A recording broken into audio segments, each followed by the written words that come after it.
आज दुपारच्या जेवणात केलं वांग्याचं भरीत.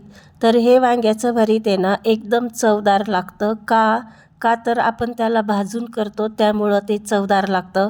आणि वांगे कधी पण आहे ना मध्यम आकाराचे घ्यायचे. मग काय होतं ना ते आतून खराब पण निघत नाही आणि जास्त बिया वगैरे पण निघत नाही. तर मंडळी इथं आहे ना 2 वांगे घेतले मी आणि त्याला तेल वगैरे पण नाही लावलं. असेच मध्यम गॅसवरती भाजायला ठेवले. आलटी-पलटी करून त्याला सारखं असं भाजून घ्यायचं.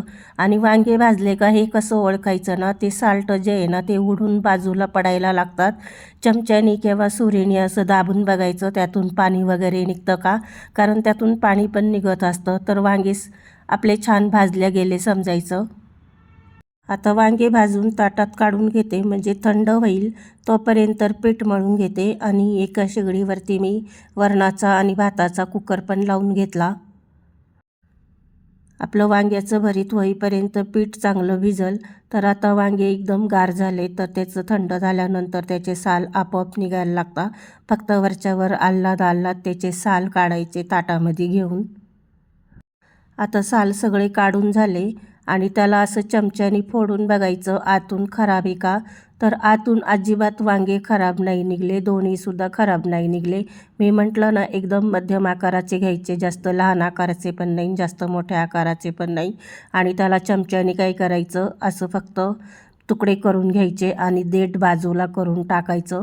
दुसरं पण देठ बाजूला केलं आणि थोडंसं कसं आहे ना फक्त चमच्याने हे करून घ्यायचं, मॅश करून घ्यायचं. म्हणजे एकदम बारीक पण नाही करायचं, थोडं जाडसर असंच ठेवायचं. एकदम बारीक केलं ना तर त्याची चव लागणार नाही. आणि इकडं कढईमध्ये थोडं तेल टाकलं, जिरे मोहरी टाकली आणि लसूण आहे ना एकदम लाल कडक होऊन द्यायचा. त्या वांग्याला एकदम लाल कडक लसूणच छान लागतो. आणि कांदा आहे ना भरपूर टाकायचा आणि जाडसर चिरून टाकायचा. भरीतला कांदा जास्त असला ना की भरीत छान लागतं.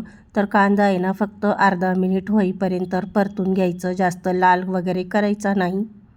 कांदा अर्धा मिनिट परतून घेतला. त्यानंतर आहे ना 2 छोटे टोमॅटो असे बारीक चिरून टाकले. टोमॅटो जास्त असले ना की छान लागतात भरीत पण.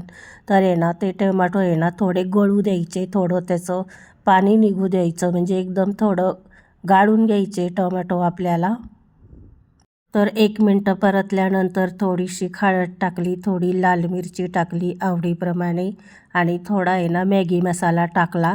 तर मॅगी मसाला वाटलं तर टाका किंवा नका टाकू, पण मी टाकत असते. आणि मग ते वांगे जे बारीक केले ना आपण फोडून, तर ते वांगे टाकले, चवीनुसार मीठ टाकलं.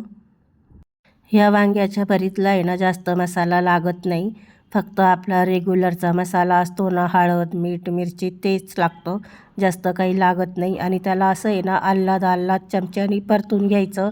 आल्लाद हाताने परतायचं, जास्त जोर पण लावायचा नाही. मग काय होतं ते एकदम नरम होऊन जातं वांग्याचं भरीत.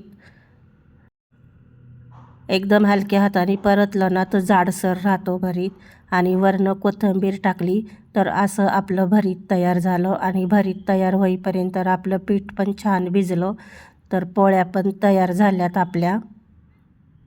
वांग्याचं भरीत म्हटलं ना, मोठ्या वांग्याचं भरीत तर एकदम सोपी रेसिपी आहे आणि घरात तर शिवाय सगळ्यांनाच आवडती. तर ताटही वाढून घेतली. रेसिपी आवडली तर लाईक